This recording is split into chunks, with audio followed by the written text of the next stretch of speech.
Hi students, welcome to Chennai Academy Vellore.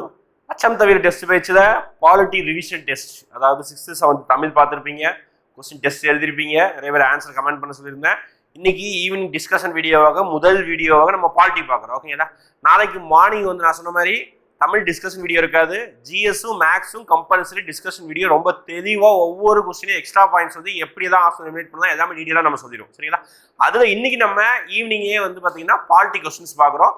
இந்த polity question 50 question எல்லா ஏரியாவையும் cover பண்ணிடுறோம். மொத்த பாலிட்டியும் படிச்ச ஒரு சாட்டிஸ்ஃபேக்ஷன் நம்ம கொடுத்துடுறோம். சரிங்களா? இதே மாதிரி நாளைக்கு மார்னிங்கே வந்து பார்த்தீங்கன்னா மேக்ஸ்க்குரிய டிஸ்கஷன். சரிங்களா? அதாவது காலையில் எழுதிருப்பீங்க அந்த டெஸ்ட்டுக்குரிய 25 கொஸ்டின் மேக்ஸ்க்குரிய டிஸ்கஷனை சார் வந்து மேக்ஸ் சார் தனி சார் வந்து அவர் டிஸ்கஸ் பண்ணுவார். சரிங்களா? ரைட். அப்போ இன்னைக்கு வந்து நம்ம பாலிட்டி அதில் வந்து ஃபர்ஸ்ட் கொஸ்டின் பார்க்குறோம். மொத்தமாக பாலிட்டி எடுத்து பார்த்தீங்கன்னா நீங்கள் எப்படி படிக்கணும் அப்படின்னு சிம்பிளாக சொல்லிடுறேன். ஒன்று ஆர்டிகல்ஸ் ரொம்ப முக்கியம். ஓகே, இதான் மெயினாக கேள்வி கேட்டாங்கன்னா ஒரு 2-3 கேள்வி ஆர்டிக்கலை மையமாக வச்சு தான் கேள்வி கேட்பாங்க. ஆர்டிகல்ஸ் படிச்சுக்கோங்க. அதுக்கப்புறம் பார்த்துக்கிட்டிங்கன்னா கமிஷன்ஸ் நிறைய இருக்கும். ஓகேங்களா? சர்க்காரிய கமிஷன்ல இருந்து அப்புறம் வந்து நம்ம மண்டல் கமிஷன், காக்கா கலேக்கர், வெங்கடாச்சல கமிஷன், நிறைய கமிஷன் இங்கேயே கொஸ்டின் வருது பாருங்க. கமிஷன்ஸ் படிச்சுக்கோங்க. அதுக்கப்புறம் நேராக வந்துக்கிட்டிங்கன்னா இம்பார்ட்டன்ட் கொட்டேஷன்ஸ் படிச்சுக்கோங்க. ஓகே, அம்பேத்கர் என்ன கொட்டேஷன் சொன்னார், அப்புறம் வந்து ஃபெடரலிசம் பற்றி யார் என்ன சொன்னாங்க, நிறைய கொட்டேஷன்ஸ் இந்த மாதிரி பேசிக்காக படிச்சுக்கோங்க. ஆர்டிக்கலை பொறுத்த வரைக்கும் பார்த்துக்கிட்டிங்கன்னா ஆர்டிக்கல் 14 இருந்து ஆர்டிக்கல் 51A வரைக்கும் ரொம்ப முக்கியம். தூக்கத்தில் எழுப்பி கேட்டாலும் சொல்லணும், அந்த அளவுக்கு படிக்கணும். ஓகே, எப்படி ஆர்டிகல் 14 இருந்து ஆர்டிகல் 51A ஃபண்டமெண்டல் டியூட்டி வரைக்கும் எப்போ கேட்டாலும் சொல்கிற அளவுக்கு நல்ல டெப்த்தாக படிச்சுக்கணும். ஓகே, ஒன்று. அதுக்கடுத்து ஆர்டிகல்ஸில் இதுக்கப்புறம் வரக்கூடிய ஆர்டிகல் ரொம்ப ரேண்டமாக, ஃபார் எக்ஸாம்பிள் 123 என்ன ஆர்டிகல், 213 என்ன ஆர்டிகல், 143 என்ன ஆர்டிகல், 110 என்ன ஆர்டிகல், 112 என்ன ஆர்டிகல், 117 என்ன ஆர்டிகல், 124 என்ன ஆர்டிகல், இதெல்லாமே இம்பார்ட்டன்ட் ஆர்டிகல்ஸ். ஓகே, இந்த மாதிரி ரேண்டமாக அதுக்கப்புறம் இருக்கக்கூடிய ஆர்டிகல்ஸை படிக்க ஆரம்பிச்சிடணும். ஓகேங்களா? ரைட். இப்போ வந்து ஃபர்ஸ்ட் கொஸ்டின் நம்ம போகலாம். First question article 25 of the constitution India guarantees அப்படின்னு சொல்றாங்க. ஓகே, ஆர்டிகல் 25 என்ன சொல்ல வருது அப்படின்னு சொல்றாங்க. இந்திய அரசு ஆர்டிகல் விதி வந்து, அதாவது ஆர்டிகல் வந்து விதின்னு சொல்லலாம், சரத்துன்னு சொல்லலாம், உறுப்புன்னு சொல்லலாம், எப்படினாலும் சொல்லலாம். சரிங்களா? அப்போ 25 இருந்து ஆர்டிகல் 28 வரைக்கும் ஒரு 3 விஷயத்த பேசும். ஓகே, 25 இருந்து 28 வரைக்கும் அது 3 விஷயத்த பேசும். கான், மேன், டாக்ஸ், எவைட்ஸ் அப்படி சொல்லுவாங்க ஷார்ட்கட். ஓகேங்களா?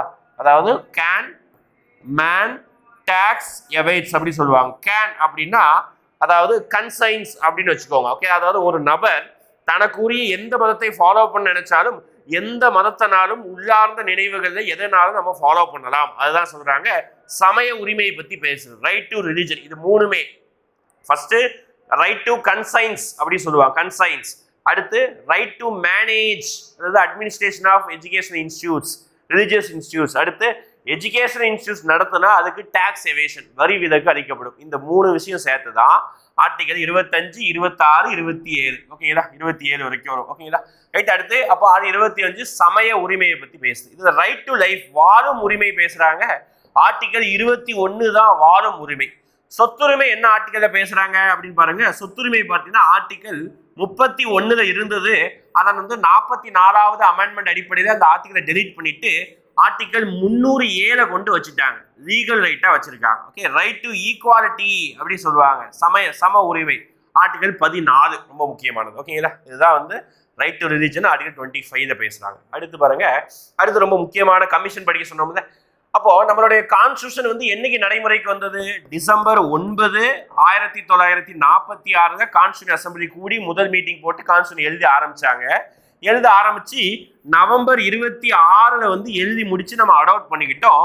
கடைசியா ஜனவரி 26 நம்மளுடைய கான்ஸ்டியூஷன் இம்ப்ளிமெண்ட் ஆனது. அந்த டேவை தான் நம்ம ரிபப்ளிக் டேவா கொண்டாடிட்டு இருக்கோம். அப்ப இதுல இருந்து ஜனவரி 26 எந்த வருஷம்? 1950. ஓகேங்களா? அப்போ கான்ஸ்டியூஷன் எழுதி 50 வருஷத்துக்கு அப்புறம், ஞாபகம் வச்சுக்கோங்க, கான்ஸ்டியூஷன் எழுதி முடிச்சு அது நடைமுறைக்கு வந்து 50 வருஷத்துக்கு அப்புறம் கரெக்டா நம்ம என்ன கொண்டு வந்திருக்கோம்? அரசியலமைப்பை செயல்படும் விதத்தை ஆராய தேசிய ஆணையம் அமைக்கப்பட்ட ஆண்டு கேட்கிறாங்க. ஓகேங்களா? அதாவது national commission for the review of working of the constitution. Constitution எப்படி ஒர்க் ஆயிருக்குது, அதில் என்னதான் டிமெரிட்ஸ், என்னதான் மெரிட்ஸ், எதெல்லாம் மாற்ற வேண்டியது இருக்குது அப்படின்னு சொல்லிட்டு ஒரு கமிஷன் போட்டாங்க. அந்த கமிஷனுக்கு யார் heading? Venkatachala, MN Venkatachala commission அப்படின்னு சொல்லுவாங்க. இந்த கமிஷனுடைய பேர் வெங்கடாச்சலம். ஓகே, அவர் தான் வந்து கமிஷனரா அந்த ஆணையத்துடைய தலைவராக இருந்தார். எந்த வருஷம் போட்டாங்க? கரெக்டாக 50 வருஷம் சொன்னோம்ல. 1950 இருந்து 50 கூட்டுங்க, 2000 வருஷத்துல தான் இந்த கமிஷன் போட்டாங்க. ஞாபகம் வச்சு, ரொம்ப முக்கியமான கமிஷன். இதே மாதிரி அடுத்து மண்டல் கமிஷன் எல்லாம் வருது பார்க்கலாம். ரைட், அடுத்து பாருங்க ட்ரிபியூனல்ஸை பத்தி. 3வது question, which of the following correct relating to the tribunals? Tribunals தான் தீர்ப்பாயங்கள் அப்படின்னு சொல்லுவாங்க. அதாவது ஒரு முக்கியமான விஷயத்தை பத்தி என்ன சொல்றது, அனலைஸ் பண்ணி ஜட்ஜ்மெண்ட் கொடுப்பதற்காக ஒரு போர்டு மாதிரி வச்சிருப்பாங்க. அதுக்கு பேர் தான் தீர்ப்பாயம். அதுலதான் பார்த்தீங்கன்னா இந்திய அரசியலமைப்பின் 15வது பகுதி தீர்ப்பாயங்களை விளக்குகிறது அப்படின்னு சொல்றாங்க. அதாவது பார்ட் 15 ஆஃப் த கான்ஸ்டிடியூஷன் வந்து ட்ரிபியூனல்ஸை பத்தி பேசுறாங்க. தவறு. ஓகேங்களா? ஆக்சுவலா ட்ரிபியூனல்ஸ்ங்கிற வார்த்தை வந்து நமக்கு வந்து கான்ஸ்டிடியூஷன் ஃபர்ஸ்ட் எழுதி வைக்கிறேன். ஓகேதா? 1976வது 42வது அரசியலமைப்பு சட்டத்திட்டத்தின் அடிப்படையில் தான் ட்ரிபியூனல் தீர்ப்பாயத்தை பகுதி 14A, எத்தனாவது பகுதி 14A கொண்டு வச்சிருக்காங்க. சரிங்களா? ரைட். அப்போ முதல் ஸ்டேட்மெண்ட் தவறு. 15வது பகுதி கிடையாது. ஓகே. அடுத்து ஆர்டிகல் 323A, அதாவது ஆன்னு சொல்றாங்க, deals with the administrative tribunal. Correct. ஓகேங்களா? Article 323B deals with the tribunal other matters. Yes, correct தான். ஓகே, ரெண்டுமே ஸ்டேட்மெண்ட் கரெக்ட் தான். Okay, article 323A, article 323B அப்படி சொல்லி 2 ஆர்டிகல் இருக்கும். ஒன்னு வந்து அட்மினிஸ்ட்ரேட்டிவ் ட்ரிபியூனல், அதை கேட்னு சொல்லுவாங்க, சென்ட்ரல் அட்மினிஸ்ட்ரேட்டிவ் ட்ரிபியூனல். இன்னொன்று அதர் ட்ரிபியூனல்ஸ். அதர் ட்ரிபியூனல் நிறைய இருக்குது. நேஷனல் கிரீன் ட்ரிபியூனல், அது தனியாக சட்டம் கொண்டு வந்தாங்க. அப்புறம் வந்து சினிமா தொடர்பான ட்ரிபியூனல் தான் இருந்தது, இப்போ அபாலிஷ் பண்ணிட்டாங்க. இந்த மாதிரி நிறைய ட்ரிபியூனல் சின்ன சின்ன விஷயத்துக்கு இருக்கும். ஓகேங்களா? அப்போ 2வது ஸ்டேட்மெண்ட் மட்டும்தான் சரி, முதல் ஸ்டேட்மெண்ட் தவறு. சரியானதான் இருக்கிறாங்க. அப்போ 2 மட்டும் தான் சரி. Answer B, 2 only. அடுத்து போலாமா? அடுத்து கூட்டாட்சி. ஓகேங்களா? ஃபர்ஸ்ட் கூட்டாட்சினா என்ன, ஃபெடரேஷன்னா என்ன? நம்மளுடைய கான்ஸ்டிடியூஷன் வந்து ஒரு ஃபெடரல், நம்ம இந்தியாவே ஒரு ஃபெடரேஷன் கண்ட்ரி தான். ஆனா ஃபெடரலிசம் அப்படிங்கிற வார்த்தை இந்தியாவுடைய கான்ஸ்டிடியூஷன் எங்கேயுமே மென்ஷன் பண்ணல. ஆனாலும் ஃபெடரலிசம் தான், அது மாற்றுக்கிறது கிடையாது. அப்போ உலகத்துக்கே ஃபெடரேஷனுக்கு பெஸ்ட் மாடல் தான் எந்த கண்ட்ரி சொல்லலாம்? USA.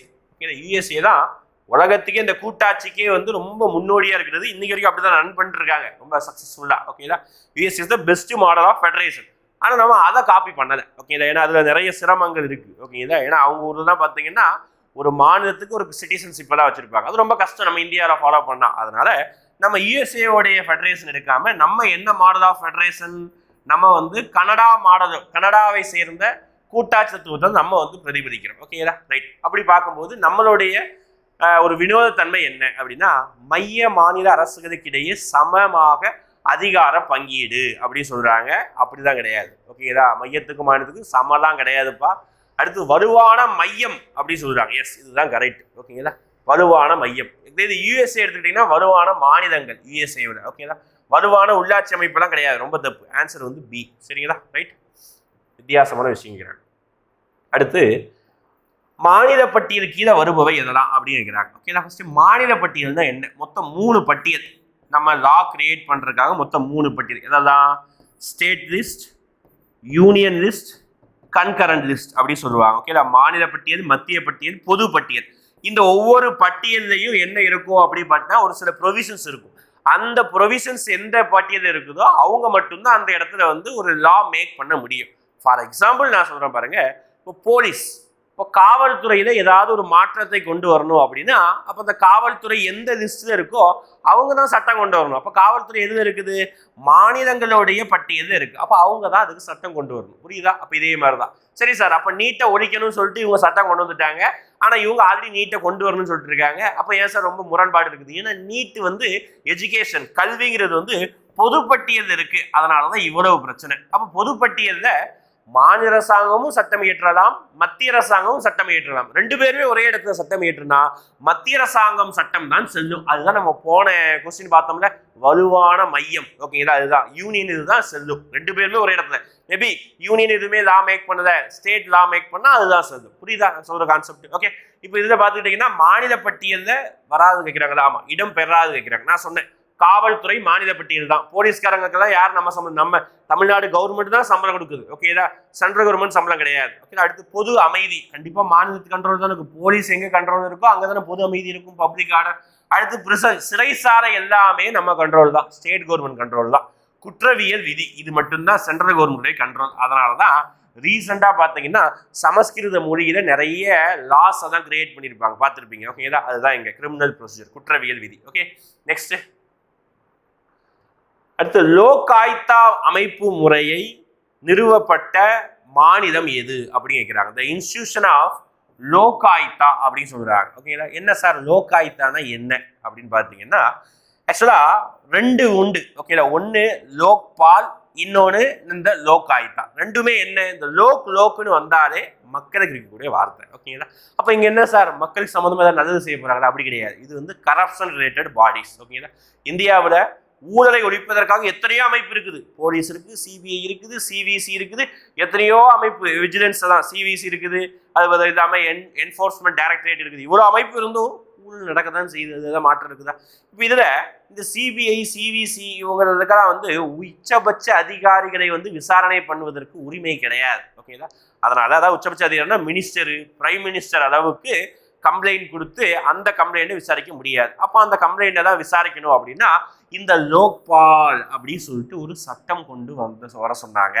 அதனால தான் லோக்பால் லோகாயுக்தா சட்டம் சென்ட்ரல் கவர்மெண்ட் 2013ஆம் ஆண்டு கொண்டு வந்தாங்க. அதை கொண்டு வரதுக்கு அவங்களுக்கு மனசே இல்லை, இருந்தாலும் கொண்டு வந்தாங்க. ஏன்னா அண்ணா ஹசாரே வந்து டெல்லியில் வந்து மிகப்பெரிய அளவு போராட்டம் பண்ணார். அப்போ தான் கொண்டு வரப்பட்டது இந்த ரெண்டு சட்டம். ஓகேங்களா? இப்போ லோக்பால்னா சென்ட்ரல் கவர்மெண்ட் சார்பாக உருவாக்கப்படக்கூடிய ஒரு கோர்ட்டு, லோக் ஆயுக்தா அப்படின்னா ஸ்டேட் கவர்மெண்ட் சம்பந்தமா உருவாக்கப்படக்கூடிய ஒரு கோர்ட். ஒவ்வொரு ஸ்டேட்டுக்கும் உருவாக்குவாங்க.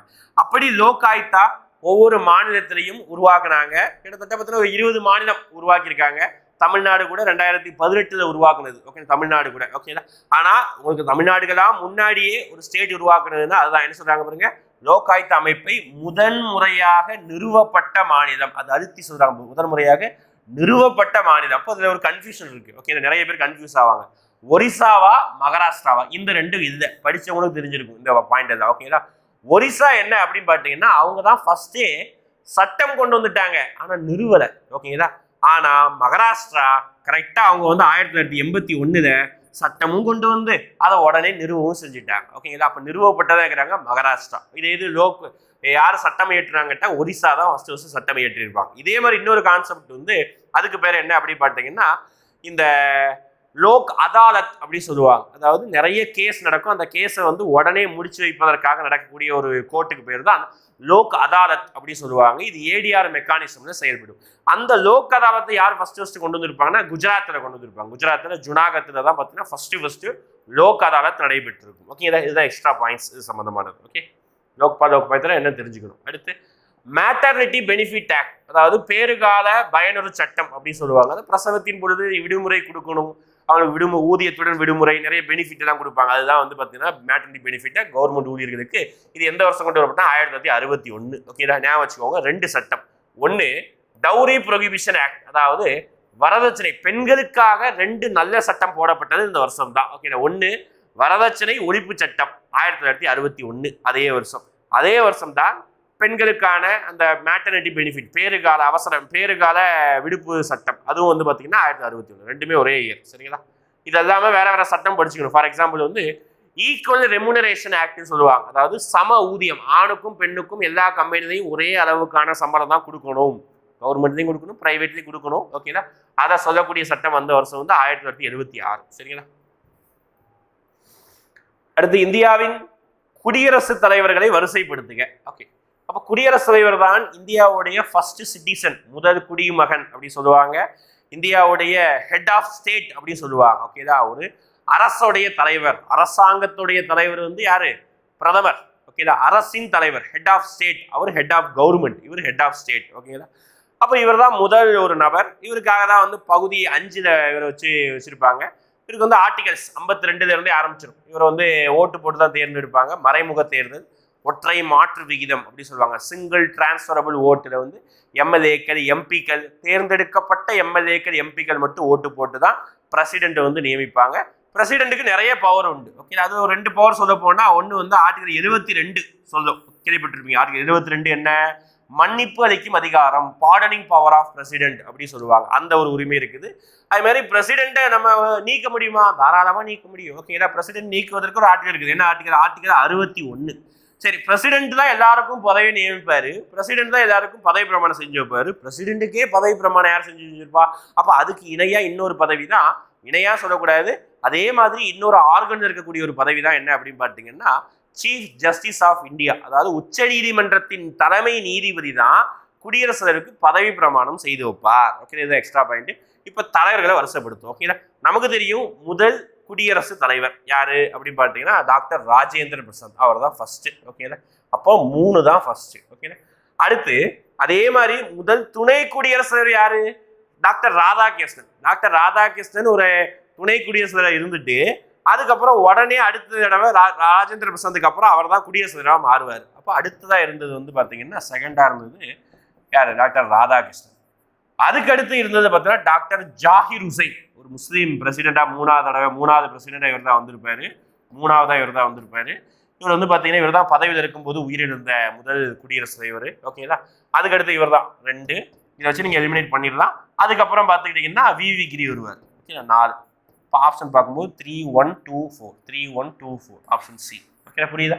இதே மாதிரி யாருடைய வரிசை தான் படிக்கணும்னு நான் சொல்லிடுறேன் பாருங்க. 1 வைஸ் பிரசிடென்டோடைய வரிசை படிக்கணும், பிரசிடென்டோடைய வரிசை படிக்கணும், பிரைம் மினிஸ்டருடைய வரிசை படிக்கணும். இந்த 3ஐயும் படிச்சுக்கோங்க. ரீசெண்டா எலெக்ஷன் கமிஷனரை வந்து அப்பாயிண்ட் பண்ணியிருந்தாங்க. அது போன தடவை கேட்டிருந்தாங்க, இப்போ கேட்க வாய்ப்பு இல்லைன்னா அப்பாயிண்ட் பண்ணி அவர் இன்னும் டென்யூர் தான் இருக்காரு. அது வேணாம். சரிங்களா, இந்த 3 பதவியோடைய வரிசை மட்டும் படிச்சுக்கோங்க.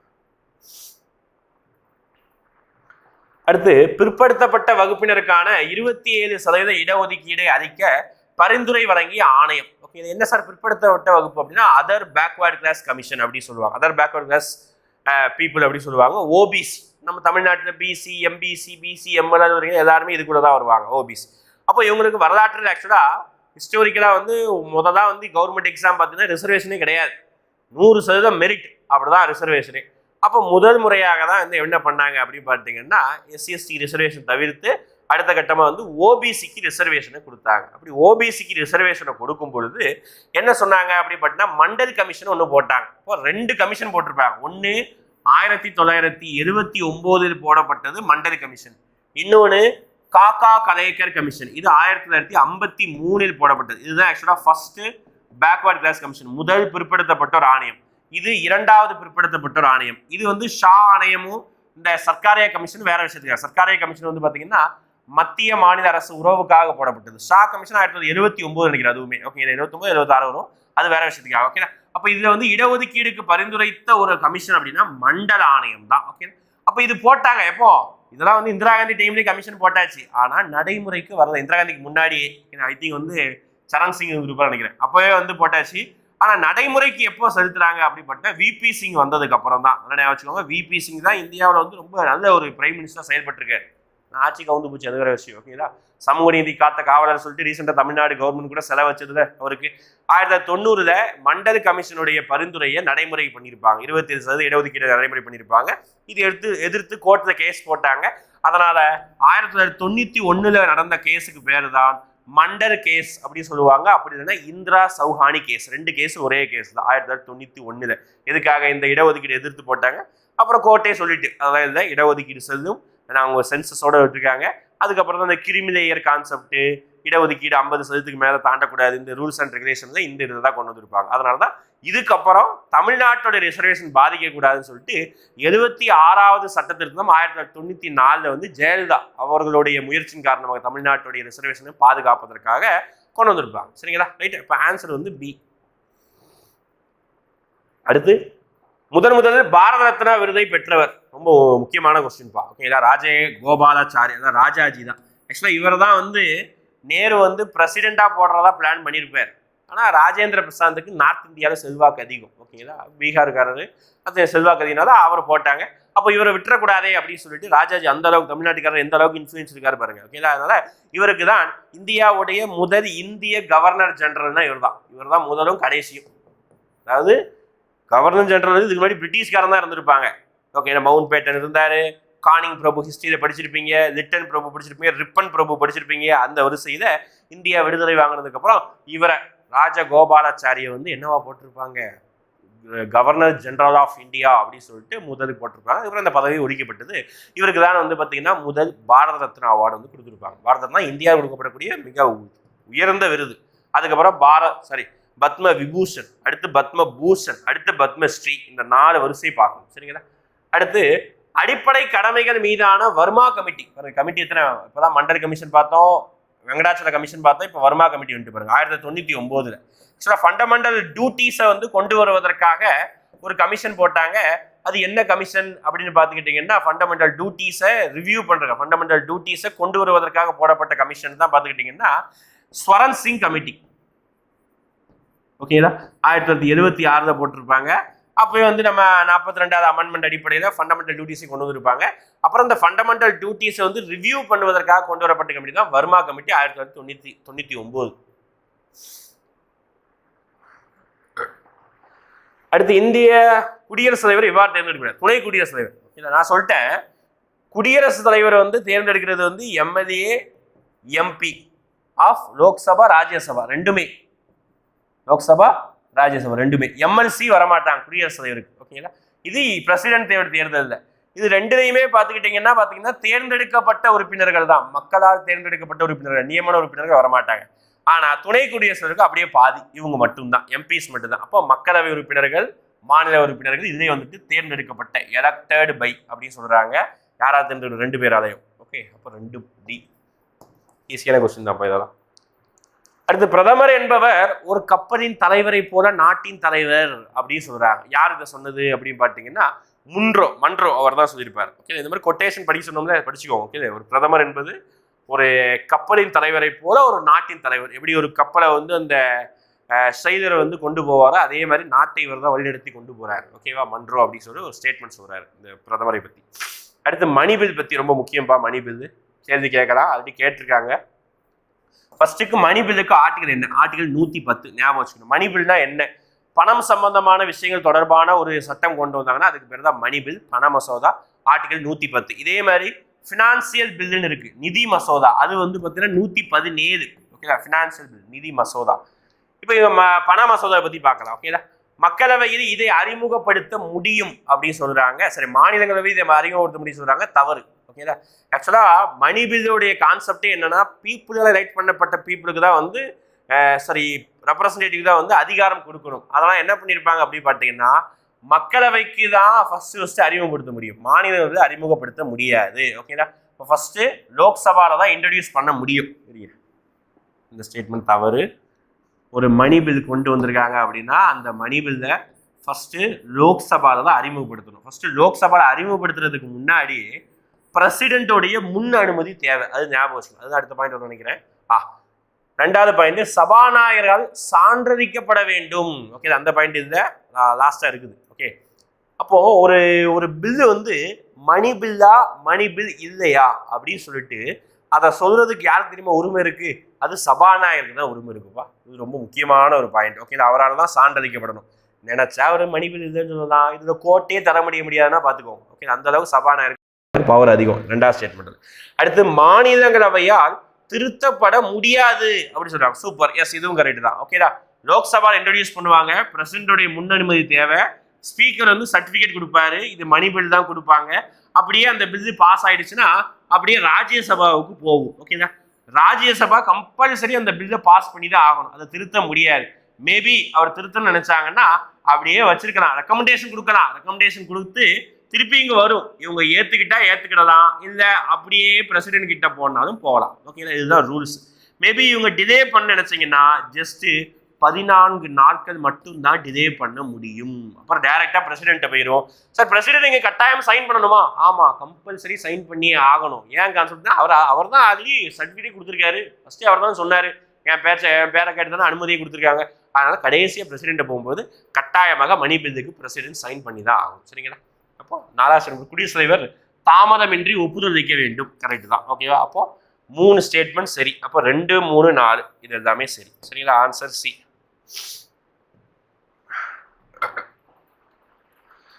பின்வரும் மாநிலங்களில் ஈரவை உள்ள சட்டமன்றம் எவை அப்படி சொல்றாங்க. ஈரவை அப்படின்னா என்ன? அதாவது எப்படி வந்து பாராளுமன்றத்துல 2 ஹவுஸ் இருக்கும், லோக்சபா, ராஜ்யசபா. இதுக்கு வந்து மக்களவை, மாநிலங்களவை. இங்கிலீஷ்ல வந்து house of the people, council of states அப்படி சொல்லுவாங்க. ரெண்டுமே எம்பி தான். இதுல எம்பி ஆவதுக்கு வயசு 25 இருந்தா போதும், இதுல எம்பி ஆவதுக்கு வயசு 30 தேவைப்படுது. அப்ப இதே மாதிரி மாநிலத்தோடைய லெஜிஸ்லேட்டிவ் அசம்பிளிக்கு பாத்தீங்கன்னா 2 அவை இருக்கு.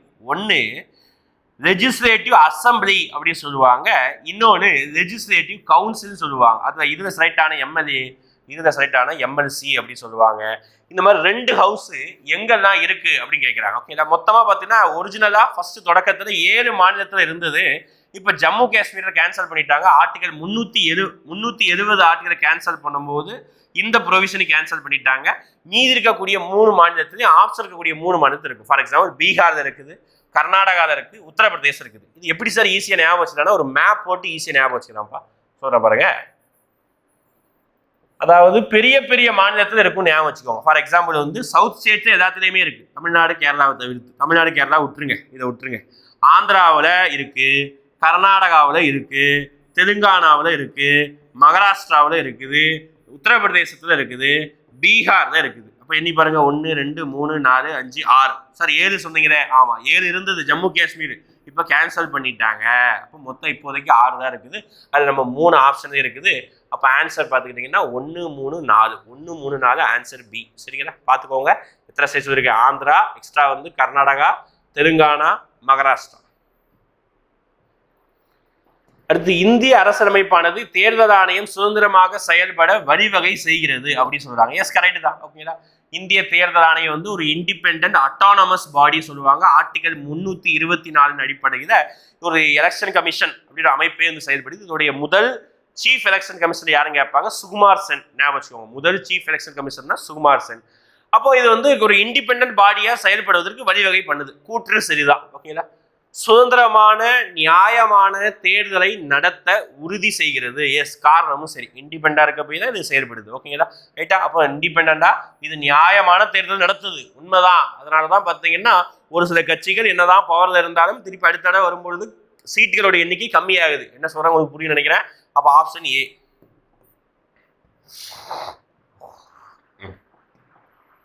இந்தியாவின் கூட்டாட்சி முறை கூட்டுறவு கூட்டாட்சி என கூறியவர். அதாவது நான் சொன்னது இந்தியாவுடைய ஃபெடரேஷனை வந்து பார்த்தீங்கன்னா கோஆபரேட்டிவ் ஃபெடரலிசம் அப்படின்னு சொன்னது யாரு அப்படின்னு நிறைய கொட்டேஷன் இருக்கு, சொல்றேன்.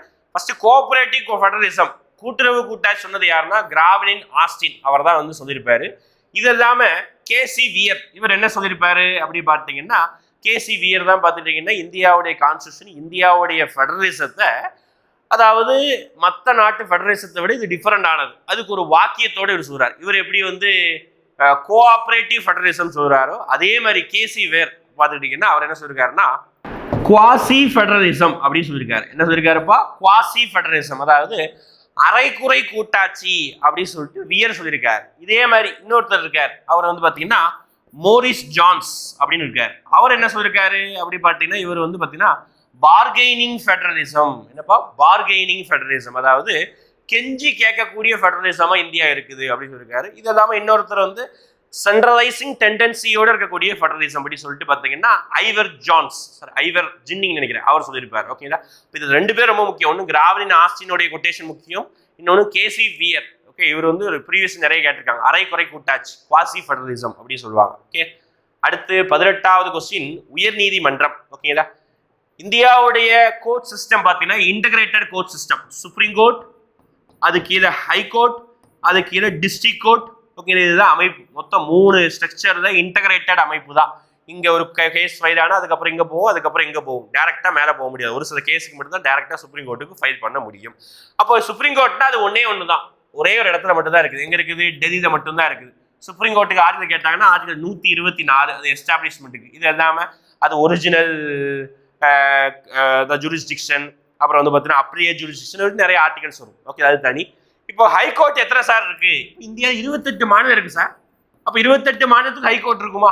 கிடையாது. அதுதான். ஓகேங்களா, அப்போ மொத்தம் எத்தனை ஹைகோர்ட் இருக்கு அப்படின்னா 25 ஹைகோர்ட்ஸ் தான் இருக்கு இன்னைக்கு டேட்ல. ஓகேங்களா, பழைய டேட்டா எடுத்து பார்த்தீங்கன்னா 24 தான் இருக்கும் இன்னைக்கு டேட்ல. அமராவதியில ஆந்திராவுடைய ஹைகோர்ட் வந்து புதுசாக உருவாக்கியிருக்காங்க. 2019 வந்தது கடைசி ஹைகோர்ட்னா. 2019 ஆந்திராவில் அமராவதியில் கொண்டு வந்தாங்க. அப்போ மொத்தம் 25 ஹைகோர்ட் சார். மீதி 3 மாநிலம் அப்படின்னா ஒரு சில மாநிலத்துக்கு ஹைகோர்ட் இருக்காது. ஓகேங்களா, அவங்க எல்லாம் பக்கத்தில் இருக்கக்கூடிய பெரிய மாநிலத்துக்கு வந்துருவாங்க. ஃபார் எக்ஸாம்பிள் வந்து பார்த்தீங்கன்னா தமிழ்நாட்டுடைய ஹைகோர்ட் வந்து 2 இதுக்கு பொறுப்பு. ஒன்று தமிழ்நாடு, இன்னொன்று புதுச்சேரி. 2க்குமே அது பொறுப்பு தான். சரிங்களா, இதே மாதிரி நிறைய இருக்கும். ஃபார் எக்ஸாம்பிள் லட்சத்தீவுக்கு எல்லாம் பார்த்துக்கிட்டிங்கன்னா இடது பக்கம் இருக்கா? சரி, ஆமாம், இடது பக்கம் லட்சத்தீவுக்கு வந்து கேரளா பொறுப்பு. வலது பக்கம் இருக்கக்கூடிய அந்தமான் நிக்கோபாருக்கு வெஸ்ட் பெங்கால் கல்கத்தா நீதிமன்றம் பொறுப்பு. அப்போ 25 நீதிமன்றங்களும் எப்பப்போ உருவானது கொஞ்சம் லைட்டா பார்த்து வச்சுக்கணும். பழமையானது ஞாபகம் வச்சுக்கோங்க. ஃபார் எக்ஸாம்பிள் வந்து மெட்ராஸ், கல்கட்டா, பம்பாய் இந்த மூணுமே இந்தியாவில் மிக பழமையான ஒரு ஹைகோர்ட்டு. அதுதான் தொடக்கத்தில் ஃபர்ஸ்ட் உருவாக்கப்பட்ட ஹைகோர்ட்டு. அப்போ 1862. இந்த ஆப்ஷன்லேயே ரொம்ப பழசு எது? 1862 தான். ஓகேடா. அப்போ 4 மெட்ராஸ் ஹைகோர்ட் உருவானது. பாருங்க, கிட்டத்தட்ட 150 வருஷம் இப்போ ரீசெண்டாக தான் கொண்டாடினாங்க. 2012 வந்துருக்கு நினைக்கிறேன். அடுத்து பாருங்க, அலகாபாத் ஹைகோர்ட்டு தான் இந்த 3 கோர்ட்டுக்கு அப்புறம் உருவாக்குனது 1866. சரிங்களா? இதை 3 வச்சுக்கோங்க. அடுத்து பார்த்துக்கிட்டிங்கன்னா இதுக்கப்புறம் பார்த்துக்கிட்டிங்கன்னா இந்த 2 ஆப்ஷன் வச்சு நீங்கள் போட்டு வந்துடலாம். பாருங்க, இருக்கா? ஆமாம், ஒன்று தான் இருக்குது. அலகாபாத் நீங்கள் மேட்ச் பண்ணிங்கனால ஆன்சர் ஏன்னு போட்டு வந்துடலாம். ஓகேங்களா? கர்நாடகா நீதிமன்றம் அப்புறம் வந்திருக்குதா, மைசூர் ஹைகோர்ட்னு சொல்லுவாங்க 1, பாட்னா ஹைகோர்ட்டை தான் வந்து லேட்டராக உருவாக்குனாங்க 2. ஓகேதா? இப்போ நான் ஒரு 5 ஹைகோர்ட் இதில் பார்த்துருக்கோம், அமராவதி அதில் பார்த்துட்டோம். இது எல்லாமே ஒரு 3 ஹைகோர்ட் ஒரே இயரில் உருவாக்கியிருப்பாங்க. ஜார்க்கண்ட் ஹைகோர்ட், சத்தீஸ்கர் ஹைகோர்ட், அப்புறம் வந்து உத்தரகாண்ட் ஹைகோர்ட். ஓகே, இந்த 3மே மாநிலம் பிரிக்கப்பட்டதும் அதே வருஷம், அதே வருஷத்துல ஹைகோர்ட் உருவாக்கியிருப்பாங்க. சரிங்களா? அடுத்த ஆர்டிகல் 263 மாநிலங்களுக்கு இடையான குழுவை உருவாக்கிய நோக்கம் என்ன சார்? ஆர்டிகல் 263 அப்படின்னா ஒரு மாநில 2-3 மாநிலத்துக்கு இடையே வந்து ஒரு இணக்கத்தை உருவாக்கணும்னு சொல்லிட்டு இன்டர் ஸ்டேட் கவுன்சில் அப்படின்னு சொல்லிட்டு ஒரு ஆர்டிகல் 263 உருவாக்கியிருப்பாங்க. அதுதான் பார்த்தீங்கன்னா மாநிலங்களுக்கு இடையான குழு. இப்போ ஆர்டிகல் 262 என்ன அப்படி பார்த்தீங்கன்னா ரிவர் டிஸ்பியூட், அதை பற்றி பேசு. ஓகேங்களா? ஆர்டிகல் வந்து 262 பார்த்தீங்கன்னா ரிவர் டிஸ்பியூட்டை பற்றி பேசுது. ஓகேங்களா? அந்த 262 இருந்து தான் வந்து இந்தியாவில் ஏதாவது ரிவர்ஸ் ப்ராப்ளம் இருந்ததுன்னா அந்த ரிவர்ஸோடைய இதை தான் வந்து எடுப்பாங்க. ஓகேங்களா? இப்போ வந்து பார்த்தீங்கன்னா 263ல் 2-3 மாநிலங்களிடையே என்ன எல்லை பிரச்சனை இருக்கலாம், ஆற்று பிரச்சனை இருக்கலாம், ஓகேங்களா, மாவட்டங்களை ஒரு பிரிக்கக்கூடிய பிரச்சனையா இருக்கலாம். எல்லாத்துக்குமே இந்த இன்டர்ஸ்டேட் கவுன்சில் வந்து ப்ராப்ளமாக இருக்கும். அதில் தான் பார்த்தீங்கன்னா 263 எப்போ உருவாக்கியிருப்பாங்கன்னா விபி சிங் தலைமையில் 1990 வந்து உருவாக்கியிருப்பாங்க. ஓகேங்களா? விபி சிங் தலைமையில் 1990 தான் ஃபர்ஸ்ட் இந்த 263 ஆர்டிகல் இன்டர்ஸ்டேட் கவுன்சில் வந்து உருவாக்கியிருப்பாங்க. ஓகேங்களா? அப்போ ஆன்சர் பார்த்தீங்கன்னா மாநில அரசுகளுக்கு இடையே ஒன்றிய மற்றும் மாநில அரசுகளுக்கு இடையில வலிமையான ஒத்துழைப்பை ஏற்படுத்த ஒருமைப்பாட்டை வலியுறுத்த. ஓகேங்களா? எஸ், இதுதான் கரெக்டான ஆன்சர். ஓகேங்களா? ஆமாம், ஆன்சர் ஏ. ஓகே, ரைட், முடிஞ்சதா? இதே மாதிரி ஜோனல் கவுன்சில்னு ஒன்று இருக்குது. ஓகேங்களா? ஜோனல் கவுன்சில் அது வந்து பார்த்தீங்கன்னா கான்ஸ்டியூஷன்ல மென்ஷன் பண்ணல, அதுக்கு ஆர்டிகல் கிடையாது. அது வந்து ஒரு ஸ்டாச்சுரி ஆர்கனைசேஷன். 1956 வந்த ஸ்டேட் ரீஆர்கனைசேஷன் கமிஷன் அதன் அடிப்படையில் வந்து இந்த கவுன்சிலை வந்து உருவாக்கியிருப்பாங்க. சரிங்களா? அப்போ இதுக்கு வந்து ஏ. 20வது கொஸ்டின் பாருங்க, கீழே கொடுக்கப்பட்டது குழுக்களை காலவரிசைப்படுத்துக. நிறைய கமிஷன் பார்த்துட்டு திருப்பி கமிஷன் பார்க்குறோம். ஆனால் இந்த கமிஷன் எல்லாமே பார்த்தீங்கன்னா பஞ்சாயத்து ராஜ் ரிலேட்டடான கமிஷன்ஸ். ஓகேங்களா? பார்க்கலாமா? ரைட். இப்போ இதில் பாருங்க, ஃபர்ஸ்ட் கமிஷன் எது நான் இயரோட சொல்லிடுறேன். First Balwantrai Mehta committee 1957. ஓகேங்களா? அடுத்து அசோக் மேத்தா கமிட்டி, அதுதான் 2வது இருக்கும், 1977. இந்த 7 முடியும் அடுத்தடுத்த கமிஷன். அடுத்து ஈஸியாக ஞாபகம் வச்சுக்கோங்க, 3வது கமிஷனுக்கு 3 இனிஷியல் ஞாபகம் வச்சுக்கோங்க. சரிங்களா? இது 1985. சரிங்களா? இது அடுத்த கமிஷன் 1986. ஓகேங்களா? இதுதான் பார்த்துக்கிட்டீங்கன்னா மொத்த வரிசை. இப்போ வரிசைப்படுத்தின பார்த்தீங்கன்னா 3142 3142 ஆப்ஷன் சி. ஓகே, இது வந்து பார்த்தீங்கன்னா பல்வந்த்ராய் மேத்தா கமிட்டி 2 அடுக்கு பஞ்சாயத்தை ரெக்கமெண்ட் பண்ணியிருப்பாங்க. அசோக் மேத்தா கமிட்டி 3 அடுக்கு பஞ்சாயத்தை ரெக்கமெண்ட் பண்ணியிருப்பாங்க. ஜிவிகே ராவ் கமிட்டியை நியமிச்சது யார் அப்படின்னா திட்டக்குழு, அவங்க தான் நியமிச்சிருப்பாங்க. இந்த குழுவே வந்து திட்டக்குழு தான் நியமிச்சிருப்பாங்க, ஜிவிகே ராவ் கமிட்டி. சரிங்களா? இயரோட அவங்க என்ன ரெக்கமெண்டேஷன் கொடுத்தாங்க கொண்டு பிடிக்கணும்பா. அடுத்த ஆர்டிகல் 5 எதை பற்றி பேசுது அப்படின்னா ஒன்றுமே இல்லை, குடியுரிமையை பற்றி பேசுது. ஓகே, ஆர்டிகல் 5 குடியுரிமை வந்து பகுதி 2ல் அமைஞ்சிருக்கும். அதுக்கப்புறம் பார்த்துக்கிட்டிங்கன்னா குடியுரிமை பகுதி 2 ஆர்டிகல் 5லிருந்து 11 வரைக்கும், 5லிருந்து 11 வரைக்கும் இருக்கும். அதுக்கப்புறம் மெயினாக 1955 ஒரு சட்டம் கொண்டு வந்திருப்பாங்க. அந்த சட்டம் தான் மெயின், அதுதான் கேள்வி கேட்பாங்க. ஓகேங்களா? சிட்டிசன்ஷிப் ஆக்ட் அப்படி சொல்லுவாங்க, குடியுரிமை சட்டம் 1955. அடுத்து கமிஷன், திருப்பி கமிஷன் பாருங்க, எல்லாத்துக்கும் கமிஷன் சட்டம் இதை வந்து மேட்ச் பண்ணணும். மண்டல் கமிஷன் எப்போ காக்கா கலைஞர், இது 2 நம்ம பார்த்துட்டோம், மேட்ச் பண்ணிடலாம். காக்கா கலைஞர் வந்து 1953. சரிங்களா? அதாவது இருங்க, ஏக்கு வந்து 2, இது 1 2 போடணும்.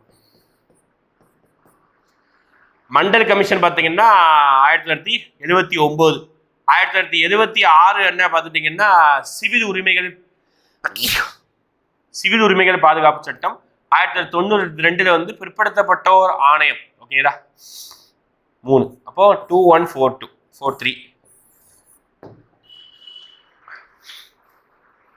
அடுத்து அரசு மற்றும் பொது சுகாதாரத்தை மேம்படுத்த வேண்டும் அப்படின்னு சொல்லிட்டு எதை சொல்லுது? இந்த வார்த்தை ஞாபகம் வச்சுக்கோங்க, பப்ளிக் ஹெல்த், பொது சுகாதாரம். ஓகேங்களா? பொது சுகாதாரம்னா ஹாஸ்பிட்டல் சம்பந்தமா. அப்போ பொது சுகாதாரம் யாருக்கு ஃபோக்கஸ் பண்ணுவாங்க? வயசானவங்களுக்கு ஃபோக்கஸ் பண்ணுவாங்க. இப்போ வயசான நம்ம என்ன வச்சிருப்போம்? ஸ்டிக்கு வச்சிருப்போம், கைத்தடி வச்சிருப்போம். ஓகே, கைத்தடி எப்படி இருக்கும்? இப்படி இருக்கும். ஓகேங்களா? அப்போ 7 மாதிரி இருக்கும். அப்போ 7ல் என்ன ஆர்டிகல் முடியுது? 47ல் முடியுது. ஞாபகம் வச்சுக்கோங்க. கொஞ்சம் சின்ன ஷார்ட்கட் தான், வேற எதுவும் கிடையாது. சும்மா உட்காந்து டிபிஎஸ்சியில் நிறைய ஆர்டிகல் இருக்கும். ஓகே, அதெல்லாம் படிக்க முடியுமா? ஃபார் எக்ஸாம்பிள் பாருங்க, 48 என்ன 8ன்னு வருது. அப்போ வெட்டு, எதை வெட்டக்கூடாது? கவுஸ் ஆக்டர், பசுவதையும் விலங்குகளை பாதுகாக்கணும், அதை பத்தி சொல்லக்கூடிய ஆர்டிகல் தான் என்னது? 48. ஓகேதா? இது இல்லாம 44 ரெண்டுமே ஒன்னா இருக்கா? ஓகே, 44 ரெண்டுமே யூனிஃபார்மா இருக்குது. அப்போ யூனிஃபார்ம் சிவில் கோடு. அடுத்து வந்து பாத்தீங்கன்னா 40. ஓகேதா? 40 அப்படி பார்த்தீங்கன்னா பஞ்சாயத்தை பத்தி பேசுது. இது மாதிரி ரேண்டமான ஆர்டிகல் ஷார்ட்கட்டை பயன்படுத்தி படிச்சுக்கோங்க. சரிங்களா? அடுத்து கீழ்காணும் ஆணையங்கள்ல எது வந்து இந்திய மாநிலத்தை மொழிவாரியாக பரிசீலிக்க பரிந்துரைத்தது அப்படி கேட்கிறாங்க. எது பரிந்துரைத்தது? எது பரிந்துரைக்கிறோம் கேட்டால் என்ற ஆன்சர் இருக்கு. நம்ம இதை சொல்லி முடிச்சிடுவோம். ஃபசல் அலி கமிஷன் தான் பரிந்துரைத்தது. ஓகேங்களா? ஃபசல் அலி கமிஷன் மொத்தம் 3 பேர். இவர் தான் சேர்மனு. KM பாணிக்கர்னு ஒருத்தர் இருப்பாரு, இன்னொருத்தர் இருப்பாரு. மொத்தம் 3 பேர் கொண்ட அமைப்பு. இது வந்து 1953ஆம் ஆண்டு நியமிக்கப்பட்ட ஒரு அமைப்பு. ஏன் அப்படின்னு பார்த்தீங்கன்னா 1953 டிசம்பர் மாதம் நியமிச்சிருப்பாங்க. ஆக்சுவலா இந்த மொழிவாரியா பிரிக்கலாமா வேணாமா சொல்லிட்டு 2 கமிட்டி போட்டிருப்பாங்க. ஃபர்ஸ்ட் போடப்பட்ட கமிட்டி தான் 1948 தார் கமிஷன். ஓகேங்களா? அடுத்து 1949 அடுத்தடுத்த வருஷமே கமிஷன்ப்பா. JVP முக்கியமான 3 பேர் சேர்ந்த கொண்ட குழு, ஜவஹர்லால் நேரு, வல்லபாய் பட்டேல், பட்டாபி சித்தராமையா. ஓகேதா? அடுத்து 1953 அக்டோபர் மாசத்துல ஒருத்தர் இருந்தார், ஐயோ பாவம். ஓகேவா? ஆந்திராவை தனியா பிரிச்சு கொடுங்கடா அப்படின்னு சொல்லிட்டு போராட்டம் பண்ணாரு. எவனும் கேட்கல. தமிழ்நாட்டில இருந்து, அதாவது மெட்ராஸ்ல இருந்து பிரிக்கணும்னு சொன்னாங்க. பார்த்தாரு, உண்ணாவிரதம், காந்தியவாதி அவரு, உண்ணாவிரதம் இருந்தாரு. சாகும் வரை உண்ணாவிரதம் சொன்னாரு. கடைசி பைபிள வந்து 56 நாள் உண்ணாவிரதம் இருந்து செத்து போயிட்டாரு. அவர் தான் யாரு? பொட்டி ஸ்ரீராமலு. ஓகேவா? அதனால பெரிய கலவரம் ஆகி போச்சு. சரி, கழுத பிரிச்சு கொடுத்துருவோம் அப்படின்னு சொல்லிட்டு ஃபசல் அலி கமிஷன் மொழிவாரியா பிரிப்பதற்கு ஒப்புதல் அளித்தது. அதுதான் 1953. அடுத்து எந்த சட்டத்துல உத்தராஞ்சல் அப்படிங்கிற பேரு உத்தரகாண்ட்னு பேரை மாத்துறாங்க? சரி, இந்த பேரை மாத்தின வருஷத்தை படிச்சுக்கணும், கம்பல்சரி படிச்சு. நிறைய மாநிலத்துடைய பேரை மாத்திருக்காங்க. உதாரணத்துக்கு உத்தராஞ்சல், உத்தரகாண்ட் எப்போ மாத்தினாங்க? 2006. ஆக்சுவலா 2000 தான் இந்த இதே உருவாயிருக்கும். மாநிலம் உருவாகும் போது இந்த மாநிலத்துடைய பேர் உத்தராஞ்சல், இப்போ உத்தரகாண்ட் மாத்திட்டாங்க 2006. இதே மாதிரி ரீசெண்டா மாத்தினாங்க 2011. ஓகே, எப்படி மாத்திருக்காங்க? ஒரிசா அப்படின்னு இருந்து ஒடிசா அப்படின்னு மாத்திருக்காங்க. ஓகேதா? அதுக்கு முன்னாடி நம்ம ஊரை மாத்துறாங்க, மெட்ராஸ் மாகாணத்தை என்னவா மாத்திருக்காங்க? அப்படிப்பட்ட 1969 தமிழ்நாடு அப்படி மாத்துறாங்க. இது எல்லாம பாண்டிச்சேரியை புதுச்சேரியா மாத்திருக்காங்க. அதுக்கப்புறம் பார்த்தீங்கன்னா மைசூர் மாகாணம் அப்படிங்கிற பேரை வந்து கர்நாடகான்னு மாத்திருக்காங்க.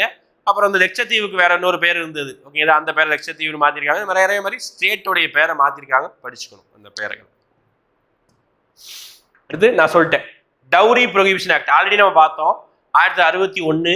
அது வந்து பார்த்தீங்கன்னா என்னது? இந்த பேறுகால விடுப்பு, அதுக்காக கொண்டு வரப்பட்ட சட்டம். இப்போ ஒரு 3 வருஷம் சொல்றேன். அந்த 3 வருஷமும் எது தொடர்பானது அப்படின்னு சொல்லிட்டு கமெண்ட் பண்ணுங்க. சரிங்களா? ஒரு கொஸ்டின் தான் கமெண்ட் பண்ண சொல்றேன். கடைசியா ஒரு கொஸ்டின் சொல்றேன். அதே ஒரு 5 கொஸ்டின் கேட்குறேன், அதையும் கமெண்ட் பண்ணுங்க. சரிங்களா? அதை கவனிச்சுக்கோங்க. என்னப்பா அது? 1.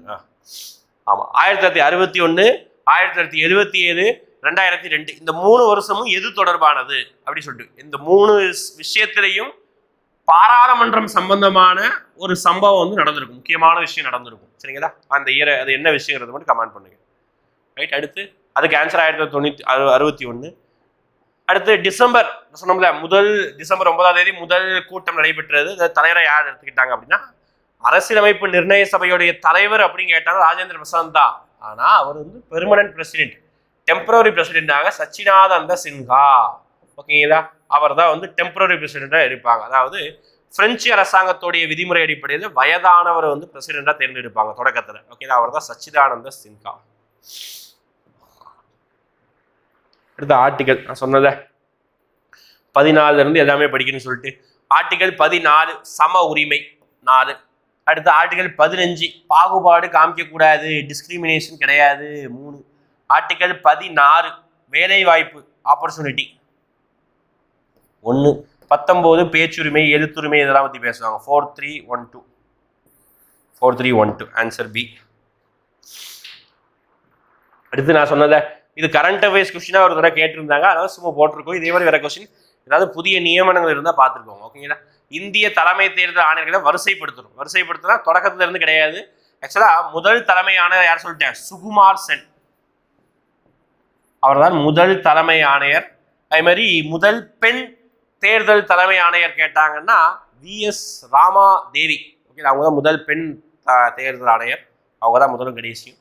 இதில் பார்க்கும்போது ஃபர்ஸ்ட் இவர் ஒருவர் நவீன் சாவ்லா, அப்புறம் தான் பார்த்தீங்கன்னா சுனில் அரோரா, அதுக்கப்புறம் பார்த்தீங்கன்னா சுசில் சந்திரா, இப்போ இருக்கக்கூடிய நபர் தான் பார்த்தா ராஜீவ் குமார். அப்போ 3142. ஐயோ 3142 எஸ்.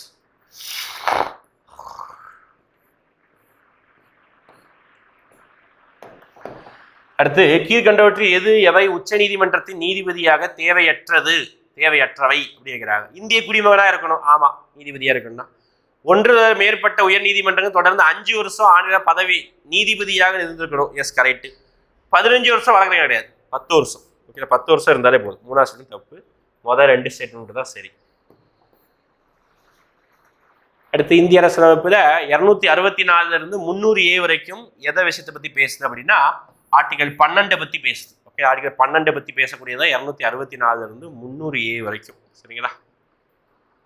அடுத்து the following statement are correct about the Rajya Sabha பத்தி கேட்கிறாங்க. இது ஒரு நிரந்தரமான அவை, கரெக்ட் தான்.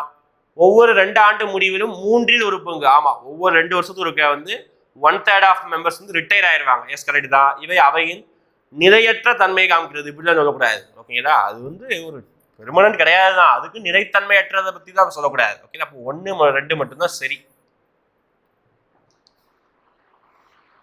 அடுத்து பல்வந்த்ராய் மேத்தா குழுவை பத்தி கேட்கிறாங்க. நான் சொன்ன பல்வந்த்ராய் மேத்தா கமிட்டி பார்த்தீங்கன்னா 2 அடுக்கு பஞ்சாயத்தை தான் பரிந்துரை செஞ்சது. ஓகேங்களா? 2 அடுக்கு பஞ்சாயத்து தான், 3 அடுக்கு சொல்றாங்க, தவறு. சரிங்களா? அசோக் மேத்தா கமிட்டி தான் பார்த்தீங்கன்னா 3 அடுக்கு வந்து ரெக்கமெண்ட் பண்றாங்க. ஓகேதா? அப்புறம் ஃபர்ஸ்ட் தவறு. கிராம பஞ்சாயத்து மக்களை நேரடியாக தேர்ந்தெடுப்பது கரெக்ட் தான். ஜில்லா பரிஷத்தின் தலைவராக மாவட்ட ஆட்சி இருப்பது கூடாது சொன்னது, ஆமா கரெக்ட் தான். ஓகேதா? அப்போ சரி தானே கேட்குறாங்க, ஆமா சரியானவை தான். 2, 3 தான் சரி, ஆன்சர் டி. அடுத்து நீதி பேராணை, கட்டளை நீதி பேராணை, ஆட்கொணர்வு நெறிமுறை நீதி பேராணை. இது வந்து 5 விரிச்சு இருக்கும். ஆர்டிகல் 32 எதை பத்தி பேசுதா, இதை பத்தி தான். ஓகேங்களா? என்ன கட்டளை நீதி பேராணைனா மேண்டமஸ் அப்படி சொல்லுவாங்க. ஓகேங்களா? மேண்டமஸ் அப்படின்னு பார்த்தீங்கன்னா ஆணையிடல். ஓகேங்களா? 3. ஆட்கொணர்வு அப்படின்னா ஹேபியஸ் கார்பஸ் 4. நெறிமுறைப்படுத்தும் நீதி பேராணை அப்படின்னு பார்த்தீங்கன்னா சான்றிதழ் 2. இது 1. அப்போ 3421 ஆப்ஷன் பி. ஓகேங்களா? அடுத்து ராணுவ குடியிருப்பு கண்டோன்மெண்ட் போர்டுன்னு சொல்லுவாங்க. அந்த கண்டோன்மெண்ட் போர்டோடைய தலைவராக இருப்பது யார்? மொத்த கண்டோன்மெண்ட் போர்டோடைய வாரியத்தோடைய தலைவர் யாருன்னா இந்தியாவுடைய குடியரசுத் தலைவர் தான். அவர் தான் மொத்த கண்டோன்மெண்ட் போர்டோடைய வாரியத்தின் தலைவர். அடுத்து கூற்று, ஒரு வெளிநாட்டவர் தனது சொந்த மத நம்பிக்கையை இந்தியாவில் கடைபிடிக்க முடியுங்கிறாங்க. அது எப்படி சார் முடியும் அப்படின்னா முடியும் தான். ஓகேவா? ஆர்டிகல் 25 இருந்து ஆர்டிகல் 28 வரைக்கும் சொல்லக்கூடிய ரிலீஜியஸ் ரைட்ஸ் பார்த்துக்கிட்டிங்கன்னா மொத்தமுமே பார்த்துக்கிட்டிங்கன்னா சிட்டிசனுக்கு மட்டும் கிடையாது, ஃபாரினர்ஸுக்கும் உண்டு. சரிங்களா? அடுத்து மத சுதந்திரம் இந்திய அரசியலமைப்பின் மூலம் உறுதி செய்யப்பட்டுள்ளது. அவை இந்தியர்களுக்கு மட்டுமல்ல வெளிநாட்டுகளுக்கும் பொருந்தும். Yes correct, 100% correct. 2 சரியான விளக்கம் தான், பி. ஓகே, அடுத்து இந்தியாவுடைய கான்ஸ்டியூஷன் பார்த்தீங்கன்னா கிட்டத்தட்ட 60 நாடுகள் இருந்து எடுத்திருப்பாங்கன்னா களவாண்டிருப்பாங்கன்னு சொல்லக்கூடாது, பாரோ பண்ணியிருப்போம். அவ்வளோதான், டீசெண்டாக சொல்லிக்கணும். பாரோ பண்ணியிருப்போம் 60 நாடுகளுக்கு, 64 லட்சம் செலவாயிருக்கும். ஓகே, அந்த காலத்திலே. அப்போ பாராளுமன்ற மக்களாட்சி எங்கிருந்து? இங்கிலாந்துல இருந்து. ஓகேதா? அடிப்படை உரிமைகள்னாலே அமெரிக்கா மறக்கூடாது. அரசு நெறிமுறை கோட்பாடு அயர்லாந்து. கூட்டாட்சி நான் சொன்னேன் கூட்டாட்சி கனடா. அப்போ 2143 2143 டி ஆன்சர். ஓகே, இந்த மாதிரி இதெல்லாம் எங்கிருந்து எடுத்தோம் அப்படின்னு கேட்குறாங்க. அடுத்து இந்தியாவின் உண்மையான அதிகாரம் யாரிடம் பொதிந்து காணப்படுகிறது? யோசிப்பாரு. பெயர் அளவுக்கு தான் குடியரசுத் தலைவர், ஆனால் உண்மையான தலைவர் யாரு அப்படின்னு பார்த்தீங்கன்னா பிரதமர் எங்க இருக்காரு, அமைச்சர் குழு. பிரதமருக்கு பதிலாக இருக்குது அமைச்சர் குழு. ஓகேதா. கவுன்சில் ஆஃப் மினிஸ்டர்ஸ் தான் உண்மை. ஏன்னா இவங்க தான் வந்து குடியரசுத் தலைவருக்கு அட்வைஸ் பண்ணுவாங்க. அதை சொல்லக்கூடிய ஆர்டிகல் தான் பார்த்தீங்கன்னா article 74. Council of minister providing aid and advice to the president. ஓகேதா. அடுத்து கீழ்காணும் எவை பொருத்தமாக உள்ளது அப்படிங்கிறாங்க. ஓகே, இதெல்லாம் பொருத்தமாக உள்ளது. குறைந்தபட்ச ஊதிய சட்டம், அதாவது மினிமம் வேஜஸ் ஆக்ட் 1949 கிடையாது, 1948. ஓகேதா. ஜவுளி கொள்கை, எஸ் இது கரெக்ட், 2000. அடுத்து இரும்பு மற்றும் எஃகு ஆறு 1968 கிடையாது, 1972 73 வரும். இது தவறு தான். சரிங்களா. இது வந்து உங்க ஜாகிரபி புக்கில் வரும். ஓகேதா. அது தொழிலாளர் இழப்பீடு சட்டம் 1923 காம்பன்சேஷன் ஆக்ட் சொல்லுவாங்க. அப்போ 2 4 சரி. Answer D.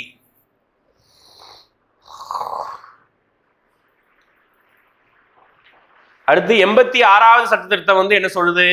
6ல இருந்து 14 வயசு இருக்கக்கூடிய அனைத்து குழந்தைகளுக்கும் இலவச மற்றும் கட்டாய கல்வியை கொடுக்கணும். இதுக்கு என்ன ஆர்டிகல் சொல்லுது அப்படி பார்த்தீங்கன்னா ஆர்டிகல் 21A சொல்லுது. Okay, article 21A. அப்போ ஆர்டிகல் 1 மட்டும், இது மட்டும் தான். ஆமா, 21A. இன்னொன்று வரும் 51Aல லாஸ்ட் டியூட்டியா கொடுத்துருப்பாங்க. அது நமக்கு ஆப்ஷன் இதுதான், அதனால வேணாம். 21A மட்டும் தான், 1 மட்டுமே. அடுத்து பாருங்க, ரொம்ப முக்கியமான ஆர்டிகல்ஸ் இதெல்லாம். ஆர்டிகல் 338A அப்படின்னு சொல்றாங்க. ஒன்று பிரிவு 1ன்னு சொல்றாங்க. ஆக்சுவலா பார்த்தீங்கன்னா ஏன்னு தான் சொல்லணும். 338A, 333, 331, 330. ஓகேங்களா. என்ன பார்க்கலாமா? இப்போ இது 333A ஒன்று, இன்னொன்று 338. ஓகே, ரெண்டு தான் வரும். ஓகேங்களா. ஒன்று ஆக்சுவலாக பார்த்தீங்கன்னா ஃபர்ஸ்ட் ஒரே ஒரு ஆர்டிகல் தான், 338 மட்டும்தான் இருக்கும். அப்புறம் தான் என்ன பண்ணியிருப்பாங்க அப்படின்னு பார்த்தீங்கன்னா 2003ல் ஒரு அமெண்ட்மெண்ட்டை கொண்டு வந்திருப்பாங்க. அந்த அமெண்ட்மெண்ட் அடிப்படை 89வது அமெண்ட்மெண்ட் நினைக்கிறேன். அந்த அமெண்ட்மெண்ட் அடிப்படையில் பார்த்தீங்கன்னா 2ஆக பிரிச்சிருவாங்க. அதாவது national commission for ST, national commission for SC and ST அப்படி சொல்லியிருப்பாங்க. இது 338, இது 338A பிரிப்பாங்க. அப்போ இங்கே கொடுத்துருக்கிறது வந்து ஃபர்ஸ்ட் ஸ்டேட்டும் கரெக்ட் தான், பழங்குடி மக்களுக்கு தான் கரெக்ட். அடுத்து 333 என்ன பேசுது அப்படி பார்த்தீங்கன்னா மாநில சட்டப்பேரவையில் ஆங்கிலோ இந்தியர்களுக்கான பிரதிநிதித்துவத்தை வழங்குது. கரெக்ட் தான், இதுவும் கரெக்ட். அடுத்து 331 என்ன பேசுது?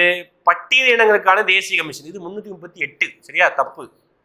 அடுத்து 330 பட்டியலின மற்றும் பட்டியலின மக்களுக்கான மக்களவை தொகுதி தனி தொகுதி ஒதுக்கீடு செய்யுது. எஸ், இது கரெக்ட். ரிசர்வேஷன் தொகுதி சொல்லுவோம்ல எம்பிக்கள் லோக்சபால. இப்போ 1 2 4 சரி, 3 தவறு. சரிங்களா. 1 2 4 சரி, 2 தவறும் போட்டிருக்கு. இதுல 3 தான் தவறு. சரிங்களா. Answer B. இங்கிலீஷ்ல கரெக்டா இருக்கு. ஓகேவா. தமிழ்ல தான் தவறா இருக்கு. குடிமக்களின் அடிப்படை கடமைகள் தொடர்பான வருமா குழு. ஓகே, ரிப்பீட் ஆயிருக்கு கொஸ்டின். அதே இது கொஸ்டின் தான். அடிப்படை கடமை சம்பந்தம் திருப்பி ரிப்பீட் இருந்தது 1999. நம்ம முதலே பார்த்துருக்கோம். ஃபண்டமெண்டல் டியூட்டி சம்பந்தமான ஒரு கமிஷன். அடுத்து திருப்பியும் பார்த்தீங்கன்னா அசெண்டிங் ஆர்டர்ல வரிசைப்படுது. அசெண்டிங் சின்னதுல இருந்து பெருசு. ஓகே, அப்ப எது சின்னது இருக்கிறது? ஊராட்சி ஒன்றியம் தான் சின்னது. 2 சரி, ஃபர்ஸ்ட் 3, அடுத்து கிராம ஊராட்சி 2, அடுத்து 4, லாஸ்டா தான் மாவட்ட ஊராட்சி 1. அப்போ 3 to 4 1, 3 to 4 1. ஓகேவா. அதாவது அதோட சைஸை வச்சு வரிசைப்படுத்துறாங்க. ஓகே. அடுத்து தவறான ஒன்றை தேர்ந்தெடுக்கணும். இந்திய குடியரசுத் தலைவர் தேர்தலில் போட்டியிட தகுதி குடிமகனா இருக்கணும். ஆமாப்பா, எல்லா போஸ்டும் குடிமகனா இருக்கணும். 25 வயசு பூர்த்தியா இருக்கணும். அதுதான் தவறு. ஆக்சுவலா ஏஜை வச்சு ஒரு பாயிண்ட்ஸ் பார்க்கணும். ஓகேங்களா. மொத்தம் ஒரு 4 வயசு 35, 30, 25, 21, 18 இந்த 5 வயசையும் பார்த்துக்கோங்க. கொஸ்டின் கேட்பாங்க. 35 வயசு யாருக்கெல்லாம் இருக்கணும்? பிரசிடென்ட், வைஸ் பிரசிடென்ட், கவர்னருக்கு இருக்கணும். 30 வயசு யாருக்கெல்லாம் இருக்கணும்? ராஜ்யசபா எம்பிக்கு இருக்கணும், எம்எல்சிக்கு இருக்கணும். 25 வயசு யாருக்கு இருக்கணும்? லோக்சபா எம்பிக்கு இருக்கணும், எம்எல்ஏக்கு இருக்கணும். 21 வயசு யாருக்கு இருக்கணும்? லோக்கல் பாடிஸ்க்கு இருக்கணும். 18 வயசு யாருக்கு இருக்கணும்? ஓட்டு போடணும். அவ்வளோதான், முடிஞ்சு போச்சு. இதுதான் வயசுக்கு உரிய ஒரு விஷயம். இதுல நமக்கு தவறா எது இருக்கு? 25 வயசு இருக்கு. தவறானதான் கேட்குறாங்க. தவறானதான் கேட்குறாங்க. இதுதான் தவறு. மீதி எல்லாம் கரெக்ட் தான். நடுவர் அரசு, அரசியல உள்ளாட்சி அமைப்புகளில் ஊதியம் பெரும் பதவி இருக்கக்கூடாது. ஆமாம், அதாவது ஆஃபீஸ் ஆஃப் ப்ராஃபிட் அப்படி சொல்லுவாங்க. மக்களவை உறுப்பினர் என்ன தகுதி இருக்கணுமோ அதை பெற்றிருக்கணும். அவ்வளோதான். ஓகே. இதே மாதிரி வைஸ் பிரசிடென்ட்டுக்கு மாநிலங்களவை தகுதி. சின்ன சின்ன வித்தியாசம் தான் மாறும். ஒரு கட்சி தேசிய கட்சியாக அங்கீகாரம் பெற வேண்டும் எனால் சமீபத்திய லோக்சபா போர்த்தேர்தலில் 4 அல்லது அதற்கு மேற்பட்ட மாநிலங்களில் எவ்வளவு சதவீதம் வாக்குகளை பெற்றிருக்கணும்? 6% வாக்கு. ஓகே, இது ரொம்ப முக்கியம். ஒவ்வொரு political party recognition. For example தமிழ்நாட்டில் கூட இந்த நடந்த எலெக்ஷன்ல வந்து பாத்தீங்கன்னா சீமான் கட்சி, நாம் தமிழர் கட்சி வந்து மாநில கட்சி அந்தஸ்து வாங்கியிருக்குது. ஆனா ஒரு சீட்டு கூட வின் பண்ணல. எப்படி வாங்கியிருக்காங்க? அதாவது ஒரு கட்சி மாநிலத்துல 8% செல்லுபடியான வாக்குகளை வாங்கியிருந்தா அந்த கட்சி மாநில அந்தஸ்து கொடுக்கப்படும். ஓகேங்களா? ஒரே மாநிலத்துக்குள்ள. இதே தேசிய கட்சி ஆகணும்னா நிறைய கண்டிஷன் இருக்குது. அதாவது ஒரு 4 மாநிலத்துல 4 சீட்டு வாங்கியிருக்கணும், 6% வாக்கும் வாங்கியிருக்கணும். ஓகேங்களா? அப்படி இல்லையா, ஒரு 4 மாநிலத்துல மாநில கட்சி அந்தஸ்து வாங்கியிருந்தாலே ஆட்டோமேட்டிக்கா தேசிய கட்சியா மாறிடும். இந்த மாதிரி நிறைய இருக்கு. இந்தியாவில் வந்து பார்த்தீங்கன்னா பிஜேபி, காங்கிரஸ், அப்புறம் தேசியவாத காங்கிரஸ், அப்புறம் வந்து பார்த்தீங்கன்னா ஆம் ஆத்மி கட்சி, ஓகே, இந்த மாதிரி நிறைய கட்சிகள் வந்து தேசிய கட்சியாக அங்கீகரிக்கப்பட்டுள்ளது. ஓகே, அது கண்டிஷன்ஸ் இருக்கு, கொஞ்சம் பார்த்துக்கணும். வேறுபட்டதை தேர்ந்தெடுக்க, வித்தியாசமானது எது? சுதந்திர உரிமை, இது தெரியும் நமக்கு. ஆர்டிகல் 19, ஆமா. சமய சார்பு உரிமை, அதாவது ரைட் டு ரிலிஜன் தான், ஆமா. இது ஆர்டிகல் 25 28 வரைக்கும் வரும். அரசியலமைப்புக்கு உட்பட்டு தீர்வு காண உரிமை, இது ஆர்டிகல் 32. சொத்துரிமை, ஆமா, இது மட்டும் தான் ஆட் ஒன் அவுட். ஏன்னா தூக்கிட்டோம்ல, டெலிட் பண்ணிட்டோம்ல, ஃபண்டமெண்டல் ரைட்ஸ் கிடையாது. அடிப்படை உரிமைகளை எப்போ நிறுத்தி வைக்க முடியும் அப்படின்னு சொல்றாங்க. எப்போ நிறுத்தி வைக்க முடியும்? அதாவது தேசிய அவசர கால நிலையின் பொழுது பிரசிடென்ட் வந்து ஏதாவது ரிசர்வேஷன் பாஸ் பண்ணா மட்டும்தான் முடியும். சரிங்களா? அடுத்து பார்த்துட்டீங்கன்னா ஆர்டிகல் 110 ஆல்ரெடி பேசிட்டோம், பண மசோதா. ஆர்டிகல் 312 ஆல் இண்டியா சர்வீஸ், அகில இந்திய பணி, இதுக்கு 3. அது 280 வந்து பார்த்தீங்கன்னா நிதி ஆணையம். ஆர்டிகல் 14 வந்து சட்டத்தின் முன் சமம். 3142 3142. அடுத்து எச்சட்ட பிரிவு மாநில ஆளுநருக்கு வழிகாட்ட அறிவுரை கூற ஒரு அமைச்சரவை குழு இருக்கு. நான் ஆல்ரெடி சொன்னேன். என்ன சொன்னேன்? ஆர்டிகல் 74 என்ன சொல்லுது? Council of ministers aid and advice to president. ஓகேவா? இதுதான் வந்து 74 சென்ட்ரல் கவர்மெண்ட்டுக்கு. இந்த நம்பர் கூட மேஜிக் நம்பரை ஆட் பண்ணுங்க. என்ன சார் மேஜிக் நம்பர்? 89 நம்பரை ஆட் பண்ணுங்க.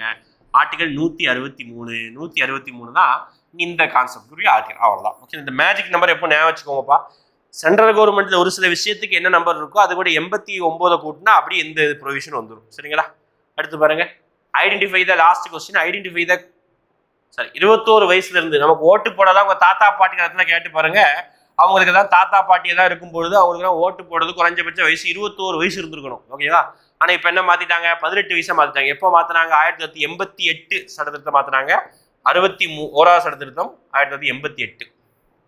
ரைட், அவ்வளவுதான். 5 கொஸ்டின், 50 கொஸ்டின்ஸ் வந்து பாலிட்டியை ரொம்ப கிளியர் கட்டா எக்ஸ்பிளைன் பண்ணியிருக்கோம். ஓகேங்களா? இப்போ லாஸ்ட்டாக இறுதியாக 5 கேள்வி கேட்குறேன், அது கமெண்ட் பண்ணிடுங்க. உங்களுக்கு எந்த அளவுக்கு எக்ஸ்ட்ரா சொன்ன பாயிண்ட் எந்த அளவுக்கு புரிஞ்சிருக்குன்னு பார்த்துக்கலாம். ஓகேங்களா? ஃபர்ஸ்ட் கொஸ்டின் ரொம்ப எளிமையான கொஸ்டின் கேட்குறேன். மண்டல் குழு எந்த ஆண்டு நியமிக்கப்பட்டது? ஒரு கொஸ்டின். ஓகேங்களா? அடுத்து 2வது கொஸ்டின் ஆர்டிகலை வச்சு கேட்கலாம். ஆர்டிகல் 117 என்ன? கமெண்ட் பண்ணுங்க. ஓகேங்களா? அடுத்து 3வது கொஸ்டின், எந்த ஒரு நபர் இந்தியாவுடைய கூட்டாட்சி அரைக்குறை கூட்டாட்சின்னு சொன்னார்? ஓகேங்களா? குவாசி ஃபெடரலிசம் அப்படி சொன்னார். 3வது கொஸ்டின். அடுத்து 4வது கொஸ்டின் திருப்பி ஒரு ஆர்டிகல் வச்சு கேட்கலாம். ஆர்டிகல் 226 என்ன? அதை கமெண்ட் பண்ணுங்க. அடுத்து லாஸ்ட் அண்ட் ஃபைனல் கொஸ்டின் வயதை வச்சு கேட்கலாம். எம்எல்சி ஆகுவதற்கு என்ன வயது இருக்கணும்? எம்எல்சி ஆகுவதற்கு என்ன வயது இருக்கணும்? இந்த 5 கொஸ்டின் கமெண்ட் பண்ணுங்க. உங்களுக்கு எந்த அளவுக்கு புரிஞ்சிருக்கு பார்க்கலாம். தேங்க்யூ. இதே மாதிரி நாளைக்கு மார்னிங் வந்து மேக்ஸ் டிஸ்கஷன் வெளியாகும், பார்த்துக்கோங்க. தேங்க்யூ.